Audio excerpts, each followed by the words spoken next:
So let's say I asked you to harmonize this melody.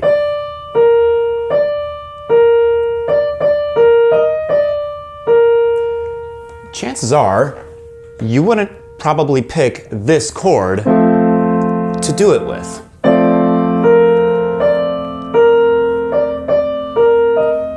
Just doesn't really work. It's the wrong chord. Well, maybe it's not the right key for such a thing. What if we did...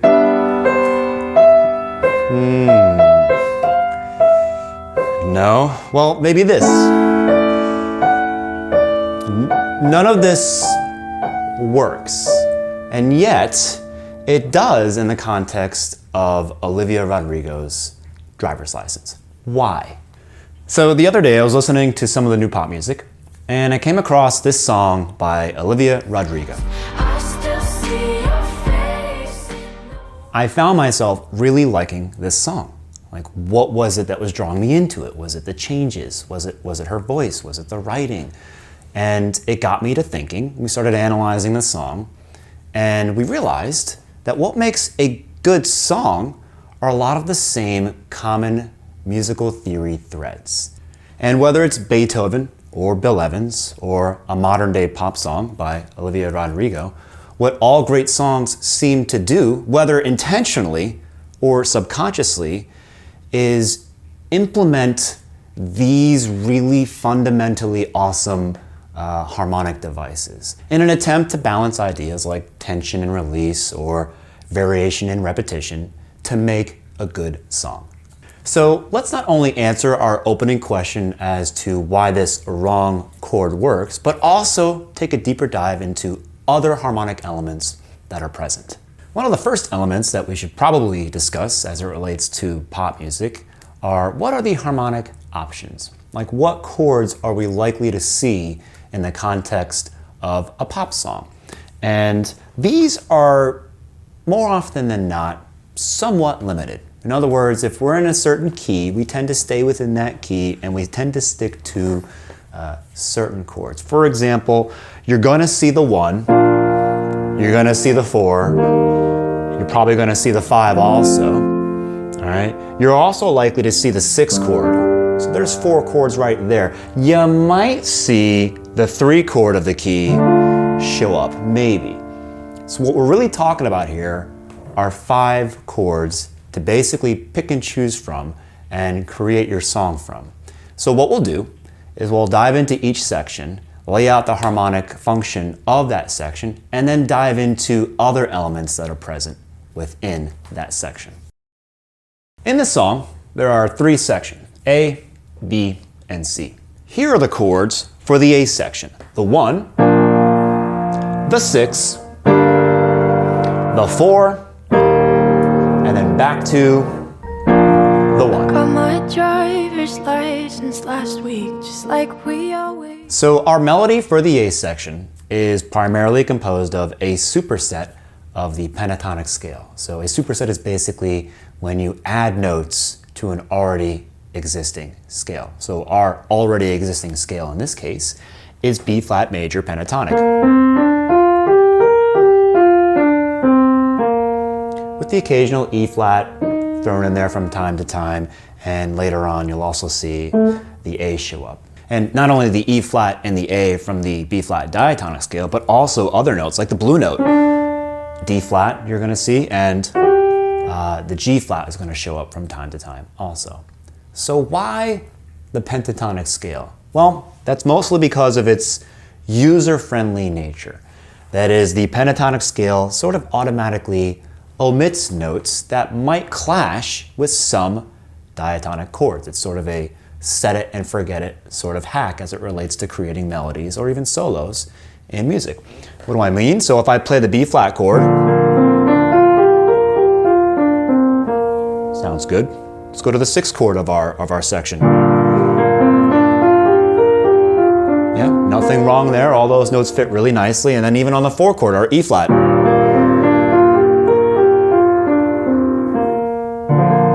So you can see how the notes in the pentatonic scale jibe really, really well with our diatonic chords, regardless of the function of the chord. So what's also cool about this pentatonic scale, other than it offers us a cool scaffolding from which to build our melodies from, is it also opens the door for some really cool and rich chord textures, because it can introduce certain chord tensions like the add 9. We see that a lot in popular music. So the C that was in our scale, when I apply it to our 1 chord, gives us a nice add 9 sound, right? That same exact C, when I go to the 6th chord, now gives us this add 11 sound. Let's look at the F also in this scale. When I go to our 4 chord, this F is again gonna give us a cool add 9 sound. So this is also something worth noting as it relates to your scales and your chord scale pairings. So now that we've broken down half of the equation as it relates to the melody, that is pitch and what notes are available to us as per the pentatonic scale, let's dive into the other half of our melodic equation, and that is rhythm. Let's take a listen to the melody used in the A section of our song. I got my driver's license last week, just like we always talked about. So did you pick up what was going on there rhythmically? What's happening here is something called a clave. So a clave is basically a rhythmic pattern that repeats relative to a specific meter. So in this A section, we basically have this very much syncopated rhythmic clave. And Olivia uses this to inform a lot of the other rhythmic choices she makes, much like a scaffolding, like we talked about before with the superset and the notes that were added to the scale to create certain variations of an original pattern. She's doing the same thing here. And again, maybe not consciously, maybe it's subconscious, maybe it is intentional, but all of that is irrelevant. What matters is that it's awesome, it's cool, and it works. Got my driver's license last week, just like we always talked about. Another musical element present in the A section is the tonic pedal point in the top note of the harmonic progression. In fact, this B flat is cleverly used to start the song transitioning from the car beeping on that same note as the song is in.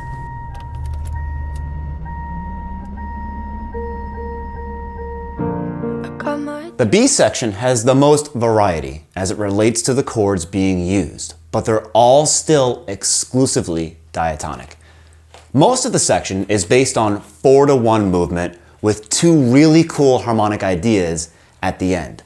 A 6-5-1-3-4 and a simple 2-5-1 cadence right after. Guess you didn't mean what you wrote in that song about me. This is actually like my favorite part of the song. I love these changes here where she has this 6-5-1-3-4. So cool. The G minor, F, B flat, D minor, E flat. So simple yet so impactful for me. And then right after that, they do this 2-5-1 movement where we have this C minor 7 with the E flat in the bass to the 5 chord back to the 1. Something we'll talk a little bit more about later. 'Cause you said forever, now I drive alone past your street. In the B section, we also find the first outside the norm technique, which is the use of the Lydian sound on the 4 chord. Although the 4 chord naturally pairs with the Lydian scale perfectly, almost all songs avoid the use of the sharp 11 in the melody or the chord voicing.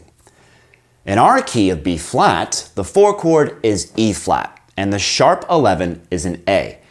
This sharp 11 is the characteristic note in the Lydian scale. It's what makes Lydian, well, Lydian. The problem with this note is that it creates a tritone with the root of the chord. A tritone that is made up of the same exact 2 notes as the tritone found in the 5 chord. This makes it sound dominant and too closely related to the 5 of the key. That's why songwriters tend to steer away from the sharp 11 in the 4 chord. It's a tricky note to use. But in this song, the 4 chord is used in a static manner, taking quite a few measures. So the sharp 11, A, is used to slowly transform the chord from a simple triad into a sharp 11 chord.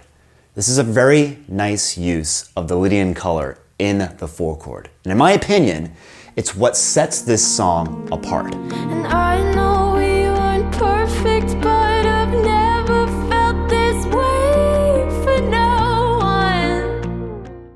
The other interesting aspect of the B section, as we mentioned earlier, are the chords used to close out the B section. It uses the 3 minor, D minor, which, as we also mentioned before, is not very often used in pop music.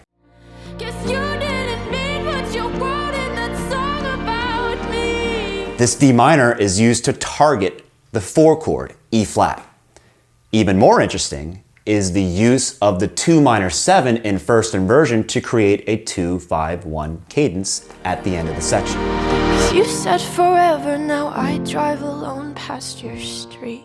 What's cool about this is that this is more of a jazz thing. C minor 7 over E flat to F. Very nice. You said forever, now I drive alone past your street. Wow, it's very nice. In fact, a very interesting development of the song is that this B section is used again at the end of the song. And the final phrase is repeated to end the song using a deceptive cadence to the 6 chord. Something you'd see in Bach or Mozart. You said forever, now I drive alone past your street. And finally, let's talk about the C section. Is this the chorus? It only appears one time in the song and never gets repeated. But it sure feels like a chorus to me.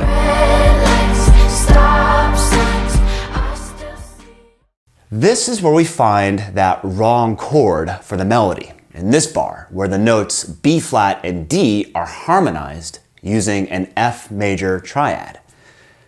This only works because this entire section is a repeated melodic pattern that is used as a meta pedal point. This melody is played over and over on top of the harmonic progression, 6-4-1-5, G minor, E flat, B flat, and F in R key. This is just a slightly different take on a 1-5-6-4, which is a really common pop progression. In fact, it's such a signature element of pop music that if you're not using it, you're doing something wrong.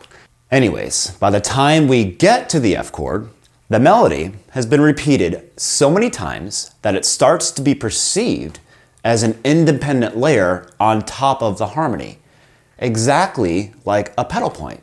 So the harmony works independently from the melody in this case. Red lights, stop signs, I still see your face in the white cars, front yards, can't drive past the places we used to go. Many times when we write music, we worry so much about harmonizing the melody.